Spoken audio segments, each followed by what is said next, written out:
আসিফ মাহমুদ এবং হাসনাত আব্দুল্লাহরা তারা চরম ভুল করছে। কোনো এক সময় তারা পস্তাবে। কেন? ডিবি হারুন যখন ডিবি অফিসে নিয়ে তাদেরকে লাখ লাখ কোটি কোটি টাকার স্বপ্ন দেখাইছে, বাহিরে সেটেল করে দেওয়ার স্বপ্ন দেখাইছে, অফার করছে, ওই অফারটা অ্যাকসেপ্ট করে নেওয়া তাদের উচিত ছিল। যদি তারা এই অফারটা অ্যাকসেপ্ট করতো, তাহলে আজকে যারা তাদের ছবির মধ্যে জুতা মারতেছে, এই পরিস্থিতিটা আসতো না। তারা তাদের যে মুথে দেওয়ার যে ব্যাগ, এই ব্যাগ নিয়ে তাদের পার্টি অফিসের ভিতরে থাকতো, নির্দিষ্ট গণ্ডির ভিতরে থাকতো, তাদের নেত্রী ভিতরে থাকতো, কুকুরের মতো ধান খেতে ঘুমাইতো, বিভিন্ন জায়গায় পালায় থাকতো। এটাই ঠিক ছিল।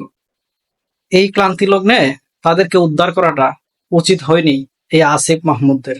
যদি তারা প্রকৃতপক্ষেই কৃতজ্ঞ জাতি হইতো, তাহলে এই আসিফ মাহমুদদের প্রতি কৃতজ্ঞতা প্রকাশ করত। এত বড় একটা স্বৈর শাসকের হাত থেকে তাদেরকে রক্ষা করছে, অথচ তাদের ছবির মধ্যেই জুতা নিক্ষেপ করতেছে।